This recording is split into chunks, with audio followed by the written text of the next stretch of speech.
നമ്മൾ ദിവ്യകാരുണ്യത്തിൻ്റെ മുമ്പിലാണ് നിൽക്കുന്നത്. ഇവിടെ നീ നീതിയെക്കുറിച്ചല്ല ചിന്തിക്കണത്.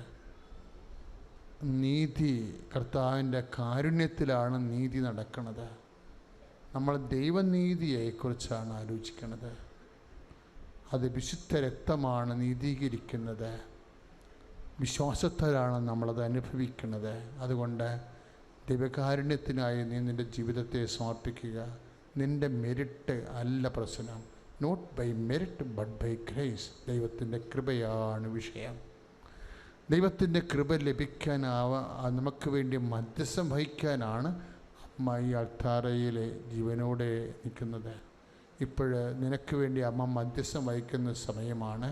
എന്നെ ശ്രവിക്കുന്ന വ്യത്യസ്തമായ രാജ്യങ്ങളിലും സംസ്ഥാനങ്ങളിലും ജില്ലകളിലും ഇപ്പോൾ ഇരുന്നുകൊണ്ട് ആരാധന കൂടുന്നവരെല്ലാം ഡേറ്റ് ഇട്ട് പ്രാർത്ഥിക്കുക. അമ്മ ഇവർക്ക് ഈ സമയം നിങ്ങൾക്ക് എല്ലാവർക്കും വേണ്ടി മധ്യസ്ഥം വഹിക്കുകയാണ്. അച്ഛൻ പ്രാർത്ഥിക്കാൻ തുടങ്ങുമ്പോൾ ഡേറ്റ് ഇട്ട് സ്തുതിക്കട്ടെ. അമ്മേ, പരിശുദ്ധ അമ്മേ, ദേവമാതാവേ, ഇപ്പോഴേ ലോകത്തിൻ്റെ വിവിധ മേഖലകളിൽ, വിവിധ സംസ്ഥാനങ്ങളിലും ജില്ലകളിലും ഈ ആരാധന പാടുകളിലും കൃപാസനത്തിലും ഡേറ്റിട്ട് പ്രാർത്ഥിക്കുന്ന മക്കളുടെ സമയത്തിൻ്റെ മേൽ ദൈവത്തിൻ്റെ സ്വാധീനം നിറയട്ടെ. അമ്മേ, ഞങ്ങൾക്ക് വേണ്ടി മധ്യസ്ഥം വഹിക്കണമേ. ഈശോയോട് പ്രാർത്ഥിക്കണമേ. ഉടമ്പടി നിവർത്തിക്കൊണ്ട് സാക്ഷിയായി ജീവിച്ചുകൊണ്ട് സന്തോഷത്തിൽ ഞങ്ങൾക്ക് സാക്ഷ്യം ജീവിക്കാൻ സഹായിക്കണമേ. ഞങ്ങളെയും വേദത്തിൻ്റെ സാക്ഷികളാക്കി മാറ്റണമേ. ശ്രുതികട ഹല്ലേലൂയ,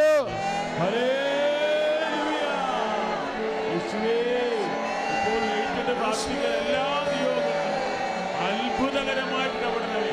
ഹല്ലേലൂയ,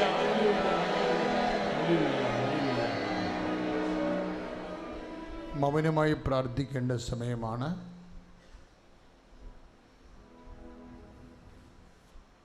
പത്രമൊക്കെ പ്രേക്ഷിത പത്രം മേടിച്ച് കൊടുക്കത്തില്ലേ? അത് ശരിക്കും നിങ്ങൾ ദൈവസ്നേഹത്തോടെ കൊടുക്കേണ്ടതാകട്ടോ. നിങ്ങളെ ഉള്ളിൽ കണ്ണീരോടെ പ്രാർത്ഥിക്കും. കർത്താവേ, പാപികളായാലും അതുപോലെ തന്നെ പ്രയാസത്തിൽ കിടക്കുന്നവരായാലും വിശ്വാസം കുറഞ്ഞവരായാലും ഈ പത്രം കാണുമ്പോൾ കിട്ടിക്കഴിയുമ്പോൾ അങ്ങേ തിരക്കി വരാൻ ഇടയാക്കണമേ. അങ്ങനെ ആത്മാക്കളുടെ വീണ്ടെടുപ്പിനാണ് നമ്മൾ പ്രേക്ഷിത പ്രവർത്തനം ചെയ്യണം. ദൈവസ്നേഹത്തിൻ്റെ ജോലിയാണത്. അല്ലാതെ അത് ക്ഷീണം കൊണ്ട് ആരെയും ഏൽപ്പിക്കുകയൊന്നും ചെയ്യരുത്. ഇപ്പം ഇന്നിപ്പോൾ 5 എണ്ണം കൊടുക്കാൻ പറ്റത്തുള്ളെങ്കിൽ ഇന്ന് 5 എണ്ണം കൊടുത്താൽ മതി. പിന്നെ 30 ദിവസം ഉണ്ടല്ലോ. എൻ്റെ മക്കളത് ധൈര്യത്തോടെ കൊടുക്കണം. ഇപ്പം ചിലപ്പോൾ നമ്മുടെ കൂട്ടുകാർ നമ്മളെ കളിയാക്കും. ഇപ്പം നിനക്ക് വിധാന പണിയല്ലേ എന്ന് ചോദിക്കും. നല്ല കാര്യം, ദൈവത്തിന് നന്ദി. കർത്താവ് തുണിയില്ലാണ്ട് കിടക്കണില്ലേ? അവൻ്റെ പീഡാനുഭവത്തിൻ്റെ കൂടെ നമ്മുടെ ഈ ഒരു നാണക്കേട് കൂടി കൂട്ടി വെച്ചതിൻ്റെ പ്രേക്ഷിത ചൈതന്യമാക്കി മാറ്റണം. അപ്പം കർത്താവിന് വേണ്ടി സഹിക്കാൻ ഇടയായതിൽ നന്ദി പറയണം. അല്ലാതെ നീ പാത്തും പതുങ്ങിയും ബാഗിൽ വെച്ച് നാട്ടുകാർ കാണുമായി ഇതിനൊക്കെ പോഴം കളിയൊന്നും കളിക്കരുത്. കർത്താവിനെക്കുറിച്ച് നീ ലജ്ജിച്ചാൽ നിന്നെക്കുറിച്ച് കർത്താവിന് ലജ്ജിക്കും. അതാണ് മനുഷ്യരുടെ മുമ്പിൽ എന്നെ ഏറ്റു പറഞ്ഞ സ്വർഗസ്ഥനായ പിതാവിൻ്റെ മുമ്പിൽ ഞാനും ഏറ്റു പറയും. സ്വർഗസ്ഥനായ പിതാവിൻ്റെ മുമ്പിൽ മാത്രമല്ല, ഇൻ്റർവ്യൂ ബോർഡിലുമൊക്കെ ഏറ്റു പറയും. ഞാൻ കുറേ കണ്ടിട്ടുണ്ട്. അതോടെ പറഞ്ഞാൽ അത് ഒരു അർഹതയില്ലാത്ത ആൾക്കാരെയൊക്കെ എങ്ങനെയാണ് കിട്ടണമെന്ന് ആൾക്കാർ കർത്താവ് ഏറ്റു പറയണതാണ് അവിടെ. അപ്പം അതുകൊണ്ട് കർത്താവിൽ നിന്ന് ഏറ്റു പറയുമെന്ന് വിചാരിച്ചുകൊണ്ടല്ല നമ്മൾ പറയണത്, മറിച്ചത് കർത്താവിൻ്റെ വാഗ്ദാനമാണ്. നിനക്ക് വേണ്ടത് എന്താ? ഏകപക്ഷീയമായ സ്നേഹം. നീ ഈശോനോട് വെല്ലുവിളിക്കണം. ഈശോ, നീ എന്നെ സ്നേഹിച്ചില്ലെങ്കിലും ഞാൻ നിന്നെ സ്നേഹിക്കുമെന്ന് പറയും. ഞാനിടയ്ക്ക് ഇങ്ങനെ മടുത്തര പണക്കൂട്ടത്തിലാണ് കർത്താവിൻ്റെയൊക്കെ. പക്ഷേ ദൈവത്തിന് നമ്മളെ ആധ്യാത്മികമായിട്ട് വളർത്തണമെന്നുണ്ടെങ്കിൽ നമ്മളിങ്ങനെ സ്പൂൺ ബേബിയായിട്ട് കൊണ്ടുനടക്കാനൊന്നും പറ്റത്തില്ല. ഇടയ്ക്കൊക്കെ മാറി നിൽക്കണം. ഇപ്പോഴും നമ്മുടെ കുഞ്ഞുങ്ങളെ കയ്യെ പിടിച്ചുകൊണ്ട് നടത്തുകയാണെങ്കിൽ 50 വയസ്സാകുമ്പോൾ നിങ്ങളുടെ മക്കളെ നിങ്ങൾ കയ്യെ പിടിച്ച് നടത്തുവാ? ഇല്ല. ഇടയ്ക്ക് നമ്മൾ കൈ വിട്ട് കളയും. പിള്ളേരെ മുട്ടുകുത്തി വീഴുകയും ചെയ്യും. തന്നെ തൈരുന്നൊരു വരാൻ പറയും, നമ്മൾ പാത്ത് കളയും. അങ്ങനെയുള്ള പാത്ത് കളയുള്ള പരിപാടിയും കൈവിട്ടുകളുടെ പരിപാടിയൊക്കെ ദൈവത്തിൻ്റെ കയ്യിലുണ്ട്. അതൊക്കെ നമുക്കറിയാം. അപ്പം നമ്മൾ നിലയും പിടിച്ചൊക്കെ എഴുന്നേക്കും. പക്ഷേ ദൈവം പാത്ത് നിൽക്കുന്നുണ്ടാവും. ഓർത്തേക്കണം. അത് നമ്മൾ തന്നെത്താൻ വളരാനാണ് ആഗ്രഹിക്കുന്നത് ദൈവം. അപ്പം അതുകൊണ്ട് ഇങ്ങനെയുള്ള കുറച്ച് ചുറ്റിക്കളിയൊക്കെ ഉണ്ട്, ആധ്യാത്മിക മേഖലയിലുണ്ട്. അതൊക്കെ അറിഞ്ഞ് വേണം ദൈവമായിട്ടുള്ള സഞ്ചാരങ്ങൾ. ഇപ്പം സന്തോഷമായിരിക്കണം എപ്പോഴും. ആ ഉടമ്പടി കാശ്യം കളയേണ്ടരുത്, സൂക്ഷിക്കണം. കാരണം ഉടമ്പടി കാശ്യം കളഞ്ഞാൽ പിന്നെ അത് കിട്ടത്തില്ല. രണ്ടിപ്പോൾ ഒരു 4-4.5 ആകുമ്പോൾ ഉടമ്പടി കാശ് നഷ്ടപ്പെട്ട ആൾക്കാർക്ക് കൊടുക്കുന്നുണ്ട്. അപ്പോൾ രണ്ട് തരം കാശിലാണ് കൊടുക്കണത്. ആ നീല തന്നെ കിട്ടണമെന്നുണ്ടെങ്കിൽ ഡാമേജ് ആയ കാശുരൂപം തിരിച്ചേൽപ്പിക്കണം. കളഞ്ഞു പോയെന്ന് പറഞ്ഞു കഴിഞ്ഞാൽ അതിൻ്റെ ആ കാശുരൂപത്തിൽ വെഞ്ചരിപ്പിൻ്റെ സത്യം എല്ലാം ഒരേ വെഞ്ചരിപ്പാണ് ജീവിക്കുന്നത്.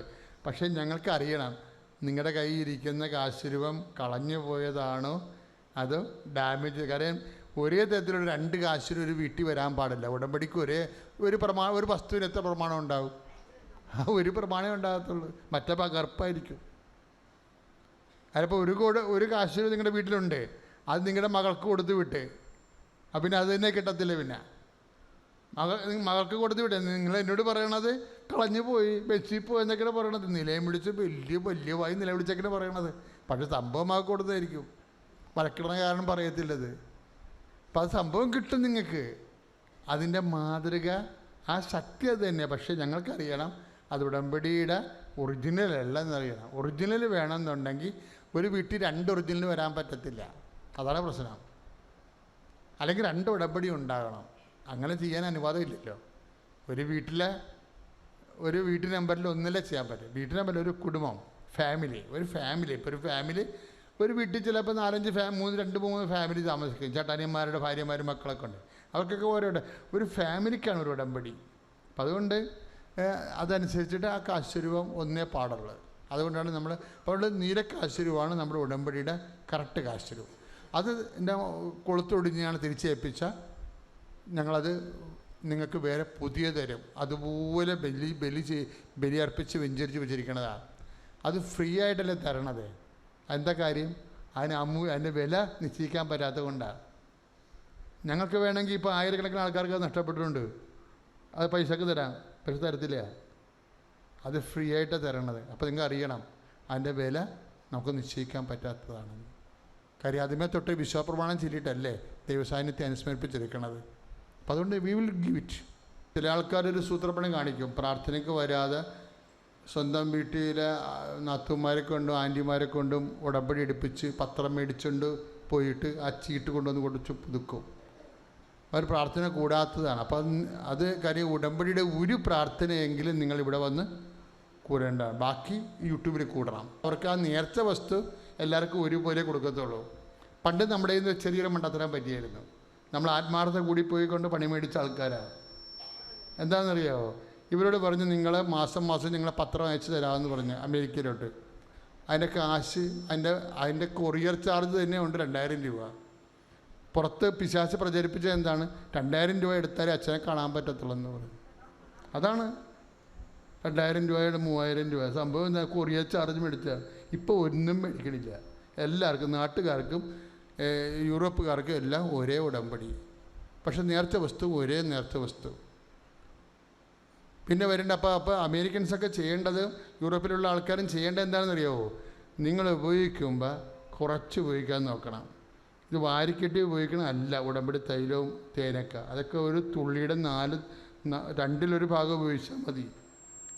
തിരി കത്തിക്കുമ്പോഴും നിങ്ങൾ ചെയ്യേണ്ടത്, ഇപ്പോൾ എല്ലാ ദിവസവും കത്തിക്കേണ്ട കേരളത്തിലുള്ള ആൾക്കാർ എല്ലാ ദിവസവും കത്തിക്കുന്നു.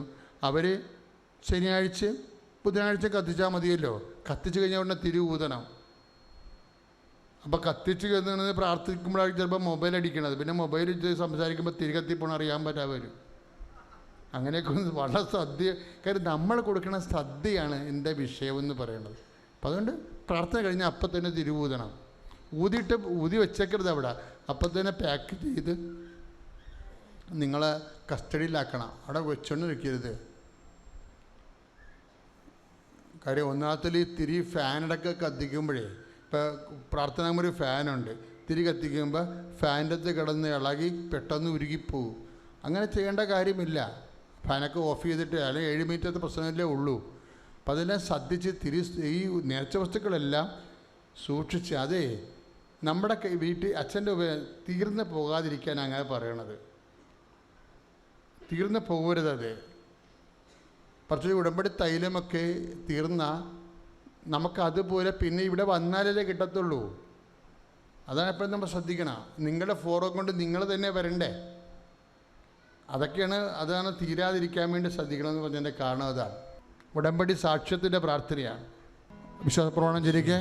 Lord Jesus Christ, pour out His Spirit, the fire finger, soak with the precious blood, and with the authority of the Catholic Church, the power of Jesus Christ, with the baptism of the Holy Priesthood, I bless and hallow these relics. Those used in have grace and peace and power.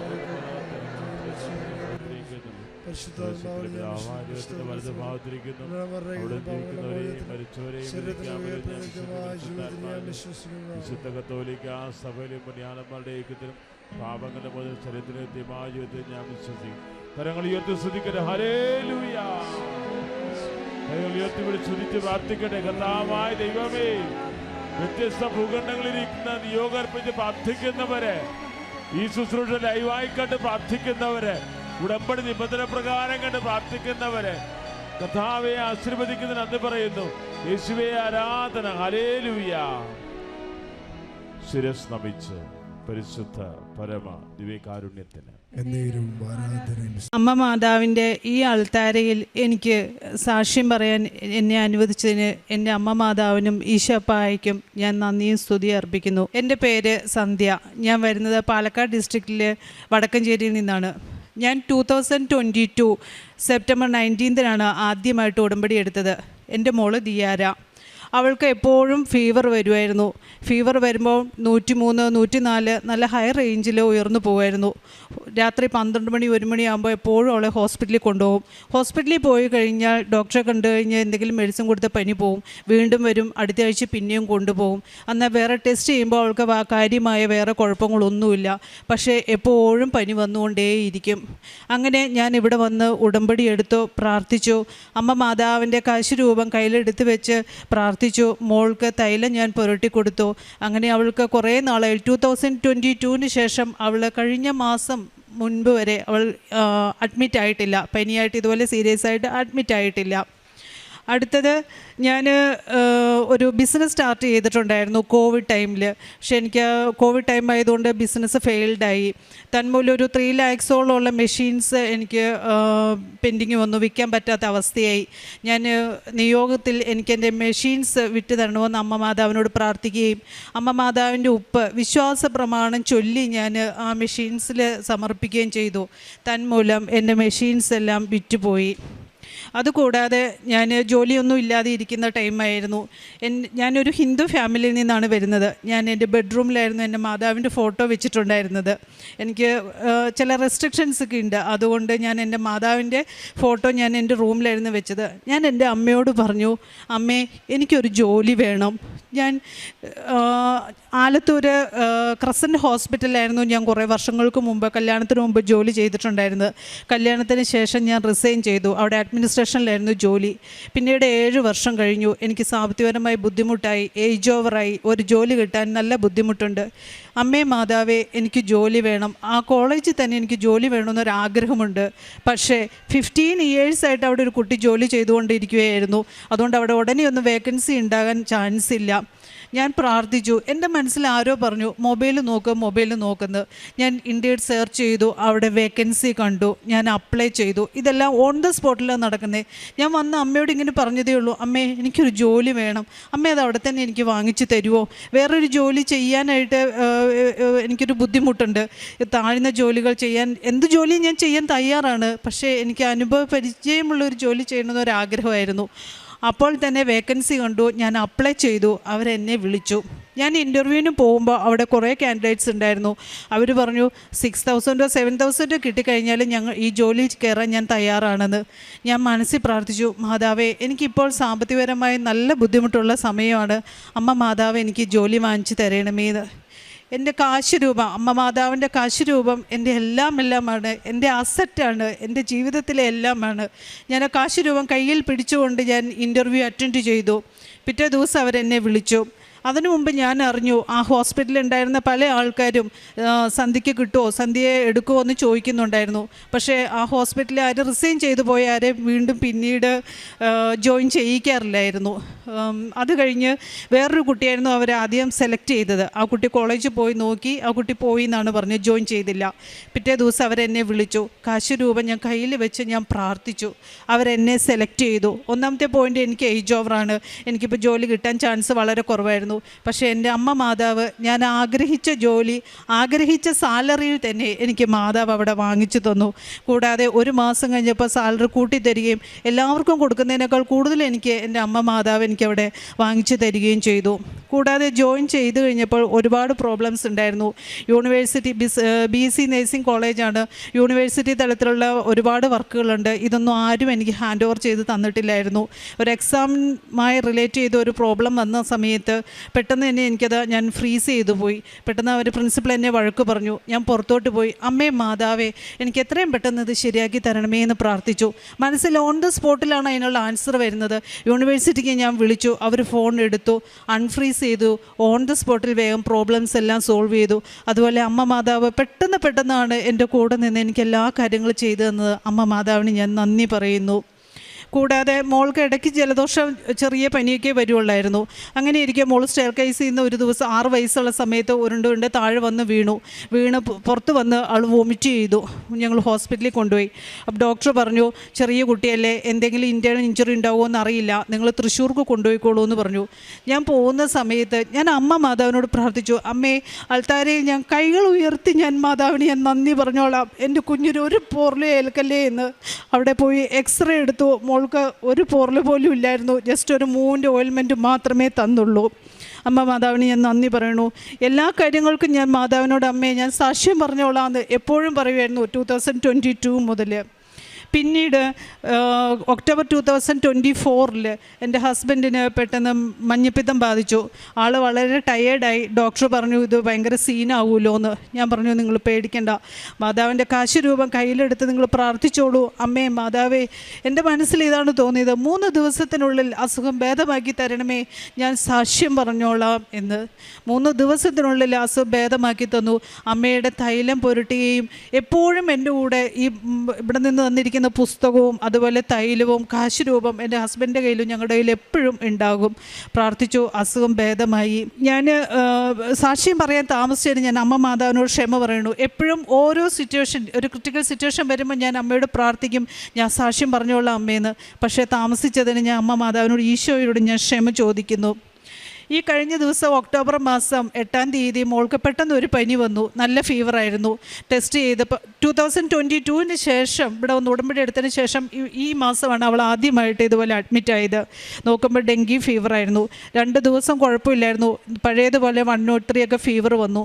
3-ാമത്തെ ദിവസമായി കുട്ടിക്ക് പെട്ടെന്ന് stomach പെയിനും വോമിറ്റിങ്ങും വന്നു. കുട്ടി ആകെ തളർന്നു. Doctor അപ്പോൾ പറഞ്ഞു, ഇവിടെ വടക്കഞ്ചേരിയിലായിരുന്നു, ഞങ്ങൾ ഡിവൈൻ ഹോസ്പിറ്റലായിരുന്നു അഡ്മിറ്റ് ചെയ്തിട്ടുണ്ടായിരുന്നത്. അവിടെ അമ്മ മാതാവിൻ്റെ ഫോട്ടോയുണ്ട്. ഞാൻ അമ്മ മാതാവിനോട് പ്രാർത്ഥിച്ചു. ഡോക്ടർ വന്നിട്ട് പറഞ്ഞു, ഒരു പക്ഷേ ലിവറിൽ എവിടെയെങ്കിലും പ്രോബ്ലംസ് ഉണ്ടാകാം, ഡെങ്കി ഫീവറാണ്, നിങ്ങൾ താഴത്തോട്ട് കൊണ്ടുപോയിക്കോളൂ എന്ന് പറഞ്ഞു. ഞങ്ങൾ ജൂബിലി മിഷനിൽ വന്നു. വരുന്ന വഴിക്ക് ഞാൻ എൻ്റെ കുഞ്ഞിൻ്റെ കയ്യിൽ കാശ് രൂപം എടുത്ത് കൊടുത്തിട്ട് പ്രാർത്ഥിച്ചു, അമ്മേ മാതാവേ, ഇത്രയും നാളും ഞാൻ പറഞ്ഞതുപോലെയല്ല, ഞാൻ ഉറപ്പായിട്ട് ഞാൻ സാക്ഷ്യം പറഞ്ഞോളാം, അമ്മയുടെ അൾത്താരയിൽ വന്ന് എൻ്റെ കുഞ്ഞിനൊരു പോറൽ പോലും ഏൽക്കല്ലേ അമ്മേ എന്ന് ഞാൻ പ്രാർത്ഥിച്ചു. 11 മണിക്ക് 2-3 സ്പൂണ് പൊടിയരിക്കഞ്ഞ് മാത്രമേ എൻ്റെ മോൾ കഴിച്ചിട്ടുണ്ടായിരുന്നുള്ളൂ. രാവിലെ ഛർദിക്കുകയെല്ലാം ചെയ്തു. 12-1 മണിയായി. തൃശ്ശൂർ വന്നു, സ്കാൻ ചെയ്തു, അവൾക്ക് യാതൊരു പ്രോബ്ലം ഇല്ലയെന്ന് പറഞ്ഞു. ഞങ്ങൾ അവിടെ നിന്ന് അമല ഹോസ്പിറ്റലിൽ കൊണ്ടുവന്നു. കുട്ടിയുടെ കൗണ്ട് നന്നായി കുറയുന്നുണ്ടായിരുന്നു. ഹോസ്പിറ്റലിൽ കൊണ്ടുവന്നു. അവിടെ മാതാവിൻ്റെ അടുത്ത് പ്രാർത്ഥിച്ചു. 5 മണിക്കാണ് അമല ഹോസ്പിറ്റലിലെ കാഷ്വാലിറ്റിയിൽ കുട്ടിയെ കൊണ്ടുവന്നത്. അവിടെ വന്നതിന് ശേഷം എൻ്റെ കുഞ്ഞ് പ്രാർത്ഥിച്ചതിന് ശേഷം കാശുരൂപം എടുത്ത് പ്രാർത്ഥിച്ചതിന് ശേഷം കയ്യിൽ തന്നെയുണ്ട് കാശുരൂപം. അവൾക്ക് പനിയോ വയറുവേദനയോ ഛർദിയോ യാതൊരു പ്രോബ്ലം ഉണ്ടായിരുന്നില്ല. കൗണ്ടിൻ്റെ പ്രോബ്ലം മാത്രം 2-3 ദിവസത്തിനും കൊണ്ട് ശരിയായി. എൻ്റെ അമ്മ മാതാവിന് ഈശോപ്പായിക്ക് ഞാൻ നന്ദിയും സ്തുതിയും അർപ്പിക്കുന്നു. പ്രേക്ഷിത പ്രവർത്തനങ്ങൾക്കായി ഞാൻ ഇവിടെ നിന്ന് തരുന്ന കൃപാസനം പേപ്പർ പ്രധാനമായിട്ടും ഓൺകോളജി സെക്ഷനിൽ പേഷ്യൻസിന് വിതരണം ചെയ്യുകയും അതുപോലെ തന്നെ ഇവിടെ നിന്ന് തരുന്ന തൈലം, എന്ത് അസുഖം വന്നു കഴിഞ്ഞാലും എൻ്റെ ഏറ്റവും വലിയ എൻ്റെ അസറ്റ് എന്ന് പറയുന്നത് എൻ്റെ അമ്മ മാതാവാണ്. എൻ്റെ കാശ് രൂപം ഉണ്ടെങ്കിൽ എനിക്കൊന്നും പേടിക്കാനില്ല. എൻ്റെ സ്വന്തമായിട്ടുള്ളത് നീ മാത്രമാണെന്ന് എൻ്റെ അമ്മ മാതാവിന് ഞാൻ നന്ദി പറയണു. എല്ലാത്തിനും ഞാൻ അമ്മ മാതാവിന് ഈശോപ്പായിക്കും 1000 നന്ദി സ്തുതി അർപ്പിക്കുന്നു. എനിക്കധികം പ്രാർത്ഥന അറിയില്ല. എനിക്ക് വിശ്വാസ പ്രമാണവും സ്വസ്തനായ പിതാവേ നന്മ നിറഞ്ഞ മറിയും മാത്രമേ അറിയുള്ളൂ. അത് ഞാൻ സദാ ചൊല്ലി എല്ലാ കാര്യത്തിനും ഞാൻ സമർപ്പിക്കും. അതുപോലെ തന്നെ പാവങ്ങളെ സഹായിക്കുന്ന, ജോലിക്ക് പോകുന്ന സമയത്തൊക്കെ കാണുന്ന പാവങ്ങളെ എൻ്റെ കയ്യിലുള്ളത് ഞാൻ കൊടുത്തവരെ സഹായിക്കും. അതുപോലെ തന്നെ എൻ്റെ ഹസ്ബൻഡ് ഫുഡില്ലാതെ ഉള്ള പാവങ്ങളെ കണ്ടു കഴിഞ്ഞാൽ പെട്ടെന്ന് തന്നെ അവർക്ക് ഫുഡ് വാങ്ങിച്ചു കൊടുക്കുകയും എനിക്ക് പറ്റാവുന്ന രീതിയിലുള്ള സാമ്പത്തിക സഹായം ഞങ്ങൾ നൽകുകയും ചെയ്തു. ഒരിക്കൽ കൂടി എൻ്റെ ഈശോയ്ക്കും അമ്മ മാതാവിന് ഞാൻ നന്ദി പറയുന്നു. ഈ സാക്ഷ്യം പറയാൻ ഇവിടെ വരാൻ സാധിച്ചതിന് ഞാൻ നന്ദി പറയുന്നു. അമ്മേ മാതാവേ, ഇനിയും വലിയൊരു സാക്ഷ്യം പറയാനായിട്ട് എൻ്റെ കുടുംബത്തെ അനുഗ്രഹിക്കണമേ എന്നും കൂടി ഞാൻ പ്രാർത്ഥിക്കുന്നു. യേശുവേ നന്ദി, യേശുവേ സ്തുതി. അമ്മയ്ക്കും ഈശോയ്ക്കും കോടാനുകൂടി നന്ദി. എൻ്റെ പേര് സജിനി. ഞാൻ തിരുവനന്തപുരം വർക്കല എന്ന സ്ഥലത്തു നിന്നാണ് വരുന്നത്. ഞാൻ ആദ്യമായി ഉടമ്പടി എടുത്തത് 2024 ഏപ്രിൽ 12 ഞാൻ നിയോഗത്തിൽ വെച്ചിരുന്ന 4 നിയോഗങ്ങളാണ് എനിക്ക് കിട്ടിയിരിക്കുന്നത്. അതോടെ സാക്ഷ്യം പറയാനാണ് ഞാൻ വന്നിരിക്കുന്നത്. ആദ്യമായി സാക്ഷ്യം പറയാൻ ഒത്തിരി വൈകിപ്പോയി. കാര്യമെന്ന് വെച്ചാൽ പലപ്പോഴും വരുന്ന സമയത്ത് സാക്ഷ്യം പറയാനുള്ള എങ്ങനെ പറയണമെന്ന് അറിയാൻ പറ്റാത്തതുകൊണ്ട് പോവുകയാണ് ചെയ്തത്. കഴിഞ്ഞ പ്രാവശ്യം വന്നപ്പം 2 മോളെയും മൂത്താളെയും ഇളയാളെയും കൊണ്ടുവരാത്തതുകൊണ്ട് പറയാൻ പറ്റിയില്ല, തിരിച്ചു പോയി. ആദ്യമായിട്ട് ഞാൻ എൻ്റെ സാക്ഷ്യങ്ങൾ പറയുകയാണ്. എൻ്റെ വീട്ടിലെ എല്ലാവർക്കും ചെങ്കണ്ണ് ബാധിക്കുകയും അതേ തുടർന്ന് എനിക്കത് കൂടുതലായി വരികയും കണ്ണ് തുറക്കാൻ പറ്റാത്ത അതിശക്തമായ വേദനയും തുടർന്ന് ഞാൻ ഹോസ്പിറ്റലിൽ പോവുകയും 2 കണ്ണിലും കൃഷ്ണമണിക്കകത്ത് ഇൻഫെക്ഷൻ ആവുകയും വെളിച്ചം എന്ന് പറഞ്ഞാൽ വെയിലിൻ്റെ ആയാലും വിളക്കിൻ്റെ ആയാലും വെട്ടം ഒന്നും എനിക്ക് കണ്ണിലോട്ട് തട്ടാൻ പറ്റില്ല. നല്ല രീതിക്ക് കണ്ണിൽ നിന്ന് 2 ശക്തമായ വെള്ളം വരാൻ തുടങ്ങി. അത് ഓരോ പ്രാവശ്യവും ഡോക്ടർ വിസിറ്റ് കൂടിക്കൊണ്ടിരുന്ന് 2 മാസം 3 മാസം അങ്ങനെ ചെക്കപ്പിന് പോയിക്കൊണ്ടിരിക്കുകയാണ്. ഓരോ പ്രാവശ്യം പോകുമ്പം കുറയുമെന്ന് പറയുന്നതല്ലാതെ കുറവിലൊന്നും കൂടുതലില്ലായിരുന്നു. അപ്പോഴാണ് എൻ്റെ നാത്തൂൻ പറയുകയും ഉടമ്പടി നിൽക്കുകയല്ലേ, വിശുദ്ധ തൈലവും ഉപ്പും ഒക്കെ നീ ഉപയോഗിച്ച് തുടങ്ങുക, മാറ്റം എന്തായാലും ഉണ്ടാവുമെന്ന് പറഞ്ഞ് അതേ വിശ്വസിച്ച് ഞാൻ ചെയ്യുകയും എൻ്റെ കണ്ണിൻ്റെ കൃഷ്ണമണി ഇൻഫെക്ഷൻ ആയതുകൊണ്ട് തുടർന്ന് കണ്ണിൻ്റെ പോളയിൽ ഞാൻ തൈലം വിശ്വാസ പ്രമാണം ചൊല്ലി തേക്കുകയും ഉപ്പ് കഴിക്കുകയും ചെയ്ത് പിന്നീടുള്ള 2-3 മാസത്തെ ചെക്കപ്പിന് ചെന്നപ്പോൾ ഡോക്ടർ പറഞ്ഞ് ഇനി 6 മാസം ശേഷം വന്നാൽ മതി ചെക്കപ്പിന് എന്ന് പറഞ്ഞു. എന്നിട്ടും വേദനയ്ക്കൊന്നും ശമനമില്ലാത്തത് തുടർന്ന് ഞാൻ അമ്മയോട് തന്നെ ഞാൻ ആവശ്യപ്പെട്ട്, അമ്മേ ഇനി മെഡിസിൻ ഒന്നും എടുക്കുന്നില്ല, ഗുളികയും കഴിക്കുന്നില്ല, 3 സൈസിലുള്ള തുള്ളിമരുന്നാണ് കണ്ണിൽ ഒഴിക്കുന്നത്, ഇനി ഞാൻ ഒഴിക്കില്ല, അമ്മയുടെ തൈലവും ഉടമ്പടി വസ്തുക്കളും മാത്രമേ ഞാൻ ഉപയോഗിക്കുകയുള്ളൂ, എനിക്ക് കുറവുണ്ടായിരിക്കണം, ഞാൻ അമ്മയുടെ മുമ്പിൽ സാക്ഷ്യം പറഞ്ഞേക്കാം എന്ന് പറഞ്ഞു. 2025 മെയ് മാസത്തിൽ ഞാൻ ചെക്കപ്പിന് പോവുകയും ഡോക്ടർ പരിശോധിച്ചിട്ട് പറഞ്ഞ് പൂർണ്ണമായി മാറിയിട്ടുണ്ട്. ഇതെങ്ങനെ സംഭവിച്ചു എന്നോട് ചോദിച്ചു. അമ്മയുടെ അനുഗ്രഹം കൊണ്ട് ഈശോയുടെ അനുഗ്രഹം കൊണ്ട് മാത്രമാണ് അത് സംഭവിച്ചത്. രണ്ടാമത് എൻ്റെ മോള് SLCയിൽ പരീക്ഷയിൽ എക്സാം എഴുതിയ സമയത്ത് മോഡൽ എക്സാം കഴിഞ്ഞപ്പോൾ ഭയങ്കര ടഫായിരുന്നു. നമുക്ക് പരീക്ഷയിൽ മാർക്ക് ഫുൾ A+ മേടിക്കുമെന്ന് പറഞ്ഞിരുന്ന ആൾ തന്നെ പറഞ്ഞു, അമ്മേ എനിക്ക് മാക്സിമം പോയ ഒരു 5 A+, അതിൽ കൂടുതൽ കിട്ടാൻ യാതൊരു ചാൻസുമില്ല, എനിക്ക് ഹിന്ദിയും ഫിസിക്സും ടഫാണെന്ന് പറഞ്ഞു. ഞാൻ പറഞ്ഞു, മോളെ നമ്മൾ ഉടമ്പടി നിൽക്കുകയാണ്, അമ്മയോട് ആവശ്യപ്പെടുന്നു, നിനക്ക് എത്ര A+ ആണ് വേണ്ടുന്നതെന്ന് നീ പറ, അമ്മ തരും എന്ന് പറഞ്ഞു. എന്നാലും മോൾക്ക് ചെറിയ വിശ്വാസക്കുറവുണ്ടായിരുന്നു. ഞാൻ പ്രാർത്ഥനയിലേക്ക് പ്രാർത്ഥിക്കാൻ പറയുമ്പോഴും അവൾക്ക് മടിയായിരുന്നു. അവൾ കൊച്ചുകുട്ടിയായതുകൊണ്ട് അവൾക്കുള്ള അറിവുകൾ കൂടുതലുണ്ടായിരിക്കാം അത്. പക്ഷേ അവളും പ്രാർത്ഥിക്കാൻ തുടങ്ങി. ഞാൻ പേനയിൽ അമ്മയുടെ വിശുദ്ധ ഉപ്പ് ഇട്ട് കൊടുക്കുകയും അതേ തുടർന്ന് ഹാൾ ടിക്കറ്റുമായി അച്ഛനെ കാണുകയും അച്ഛൻ്റെ ബ്ലെസ്സിങ്സ് കിട്ടുകയും ചെയ്തിരുന്നു. പരീക്ഷയ്ക്ക് പോവുകയും ഓരോ പ്രാവശ്യം പരീക്ഷയ്ക്ക് പോകുന്ന സമയത്തും കാശുരൂപവും വിശ്വാസപ്രമാണവും ചൊല്ലി അവൾ പരീക്ഷ എഴുതി. റിസൾട്ട് വരുന്ന തലേന്നും മോൾ ശക്തമായ കരച്ചിലായിരുന്നു, അമ്മ എനിക്ക് ഫുൾ A+ കിട്ടില്ല, എനിക്കൊരു 5 A+ കിട്ടൂ എന്ന് പറഞ്ഞു. മോളെ, ഞാൻ നീ 5 A+ നീ പറഞ്ഞിട്ടുണ്ടെങ്കിൽ അതിലൊരു A+ കൂടെ കിട്ടിയാലും ഞാൻ അമ്മയുടെ മുമ്പിൽ സാക്ഷ്യം പറഞ്ഞേക്കാമെന്ന് ഞാൻ ഉറച്ച് വിശ്വസിച്ചു. പക്ഷേ ഉടമ്പടി പുതുക്കിയിട്ട് പോകുന്നതിന് 2-3 ദിവസം മുമ്പാണ് റിസൾട്ട് വരുന്നത്. അന്നത്തെ പത്രവും കൊണ്ട് ഞാൻ റിസൾട്ടിൻ്റെ ആദ്യ ദിവസം തന്നെ ഞാൻ ഇറങ്ങി. ഞാൻ അമ്മയോടൊരു കാര്യം ആവശ്യപ്പെട്ടു, അമ്മേ ഈ പത്രം മുഴുവനും തീർക്കാതെ ഇന്ന് ഞാൻ റിസൾട്ട് ഓപ്പൺ ചെയ്യില്ല എന്ന് ഞാൻ സ്വന്തമായിട്ടൊരു തീരുമാനം എടുത്തു. രാവിലെ വീട്ടിൽ നിന്ന് ഉപവാസം പോലെ തന്നെ ഇറങ്ങുകയും ചെയ്തു. അത് ചൊവ്വാഴ്ച ദിവസമായിരുന്നു. ഞാൻ റിസൾട്ട് 4 മണിക്ക് ശേഷമാണ് റിസൾട്ട് ഓപ്പണായ. കൂട്ടുകാരെല്ലാം വിളിക്കാൻ തുടങ്ങി, ആൻറ്റി റിസൾട്ട് വന്ന് നോക്കുന്നില്ലേന്ന്. ഞാൻ പറഞ്ഞു, ഇനി ലാസ്റ്റ് ഒരു പത്രവും കൂടെ ഉണ്ട്, അതും കൂടെ തീർന്നല്ലാതെ റിസൾട്ട് ഓപ്പൺ ചെയ്യില്ലെന്ന് ഞാൻ ശക്തമായി മനസ്സിൽ ഉറപ്പിച്ചു. പക്ഷേ റിസൾട്ട് ആ സമയത്ത് ആ ലാസ്റ്റ് പത്രവും കൂടെ കൊടുത്ത ശേഷം ഞാൻ കമ്പ്യൂട്ടർ ചെന്നു. റിസൾട്ട് ഫോണിൽ അതിനുമുമ്പ് തന്നെ കൂട്ടുകാർ ഇട്ടിരുന്നു. റിസൾട്ട് ഓപ്പൺ ചെയ്തപ്പോൾ എൻ്റെ അമ്മയോട് എൻ്റെ മോള് ചോദിച്ചിരുന്നത് 7 A+ ആയിരുന്നു എന്നുള്ള കാര്യം മോൾ പിന്നീടാണ് എന്നോട് പറയുന്നതും. ഫുൾ A+ ഒരു 2 A+ കുറവേ ഉള്ളായിരുന്നു. 8 A+ഉം 2 Aയുമാണ് എൻ്റെ അമ്മ എനിക്ക് എൻ്റെ മകൾക്ക് തന്നത്. അത് റിസൾട്ട് നോക്കുമ്പം തന്നെ എനിക്ക് അറിയില്ല ഇത് എൻ്റെ മോളുടെ റിസൾട്ടാണോ എന്ന്. ഞാൻ അമ്പരക്കുവാണ്. അവിടെ പേരും ID നമ്പറും എല്ലാം നോക്കിയാണ് മോള് തന്നെയാണോ. എനിക്കത് വലിയൊരു അനുഗ്രഹമായി തീർന്നു. രണ്ടാമത് എൻ്റെ കുഞ്ഞിൻ്റെ കാര്യമാണ്. അവൾക്ക് അവൾ ജനിച്ച സമയത്ത് വെയിറ്റ് കുറവായിരുന്നു. അവൾക്ക് 820 ഉള്ളായിരുന്നു അറ്റ് ബർത്തിൽ. പ്രീ ടൈം ബേബി ആയിരുന്നു. ഒരു 1.5 വയസ്സായ ശേഷവും എൻ്റെ മോക്കൊരു 6, 200, 300 ആ റേഞ്ചിലേ ഉള്ളൂ. ആഹാരം കഴിക്കാൻ പാടാണ്. ഞാൻ അമ്മയുടെ വിശുദ്ധ ഉപ്പും തൈലവും മോക്ക് എന്നും കൊടുക്കുമായിരുന്നു, തേനും കൊടുക്കുമായിരുന്നു. ഒരു ദിവസം പെട്ടെന്ന് കുഞ്ഞ് തലയിടിച്ച് വീണയുണ്ടായി. അതേ തുടർന്ന് ഹോസ്പിറ്റലിൽ കൊണ്ടുപോവുകയും ഞാൻ ഉടമ്പടി എന്നും എൻ്റെ മോക്ക് അതിന് വേണ്ടി പ്രാർത്ഥിക്കുന്നുണ്ടായിരുന്നു, വെയിറ്റ് ഉണ്ടാകാൻ വേണ്ടി. എന്നാലും ആഹാരം കഴിക്കാത്തതിനെ തുടർന്ന് എനിക്ക് ഭയങ്കര വിഷമമായിരുന്നു. കുഞ്ഞിന് എന്തെങ്കിലും അസുഖമുണ്ടോ ഡോക്ടറിനെ കാണുകയും ചെയ്തപ്പോൾ ഡോക്ടർ അതിനു മുമ്പ് പറയുകയും ചെയ്ത് വെയിറ്റ് കൂടിയില്ല എന്നുണ്ടെങ്കിൽ കുഞ്ഞിന് വേറെ ടെസ്റ്റുകളൊക്കെ ചെയ്യേണ്ട വരുമെന്ന്. പക്ഷേ കുഞ്ഞിനെ കൊണ്ടുപോവുകയും വെയിറ്റ് നോക്കുകയും 7,300 എന്നുള്ള വെയിറ്റ് 2.5 വയസ്സിലാണ് 7,300 എന്നുള്ള വെയിറ്റ് കാണുന്നത്. 1.5 വയസ്സ് ആ സമയങ്ങളിലും 6,300, 6,400 ആ റേഞ്ചിലായിരുന്നു. അങ്ങനെ അതിലും ഞാൻ അമ്മയോട് ആവശ്യപ്പെട്ടത് അതെനിക്ക് സാധിച്ചു കിട്ടി. ഓരോ കാര്യങ്ങളും. പിന്നെ എനിക്ക് ജോലി, ഞാൻ ഒരു നേഴ്സാണ്. ഞാൻ മോള് 1.5 വയസ്സിന് ശേഷം പിന്നെ ജോലിക്കൊന്നും പോവാതെ വീട്ടിൽ തന്നെയായിരുന്നു. ജോലിക്ക് പോകാൻ എനിക്ക് വലിയ ഹോസ്പിറ്റലൊന്നും അല്ല, ചെറിയ ക്ലിനിക്കൽ ബേസിലാണ് ഞാൻ ജോലി ചെയ്യുന്നത്. അപ്പം GG ഹോസ്പിറ്റൽ മുറിഞ്ഞപാലം എന്നുള്ള ഒരു ഹോസ്പിറ്റലിലേക്ക് ഞാൻ അമ്മയോട് പറഞ്ഞതുപോലെ എനിക്ക് ഒരു ജോലി കിട്ടി. അവിടെ ഞാൻ ഇൻ്റർവ്യൂവിന് പോയി. അതുപോലെ തന്നെ കാശ് രൂപവും ഉപ്പും എല്ലാം ഞാൻ കൊണ്ടുപോയി. ഞാൻ വെച്ച സാലറി തന്നെ എനിക്ക് കിട്ടി. ഞാൻ അമ്മയോട് പറഞ്ഞ് ഇത്രയും വലിയൊരു ഹോസ്പിറ്റൽ ഞാൻ ആദ്യമായിട്ടാണ് ഇന്നും അവിടെ ജോലി ചെയ്ത് വരുന്നത്. ഞാൻ അമ്മയോട് നിയോഗം വെച്ച അതേ സാലറി തന്നെ എനിക്ക് ജോലിയിൽ കിട്ടി. അവിടെ ഓരോ പ്രശ്നങ്ങൾ വരുമ്പോഴും ഇപ്പോഴും ഞാൻ അമ്മയോടെ വിശ്വാസപ്രമാണം ചൊല്ലിയാണ് മുന്നോട്ട് പോയിക്കൊണ്ടിരിക്കുന്നത്. പിന്നീട് ഞാൻ ചെയ്യുന്ന പ്രേക്ഷിത വേല എന്ന് പറയുന്നത് എല്ലാ മാസവും ഈ കഴിഞ്ഞ ഉടമ്പടി പുതുക്കൽ വരെ കണ്ടിന്യൂസ് ആയിട്ട് എല്ലാ മാസങ്ങളിലും വന്ന് പത്രം മേടിക്കാൻ പറ്റില്ല. അപ്പോൾ 2 മാസം വരുമ്പം ആ പത്രം കൂടെ ചേർത്താണ് മേടിച്ചുകൊണ്ട് പോകുന്നത്. റെയിൽവേ സ്റ്റേഷനിൽ ഡ്യൂട്ടിയിൽ സമയത്ത് അവിടെ എനിക്കറിയാവുന്നവർക്ക് എല്ലാവർക്കും ഞാൻ കൊടുക്കും. പിന്നെ ഞങ്ങൾക്കൊരു വാട്സപ്പ് ഗ്രൂപ്പുണ്ട്, കൃപാസന മാതാവ് എന്നൊരു ഗ്രൂപ്പ് തന്നെ ഉണ്ട്.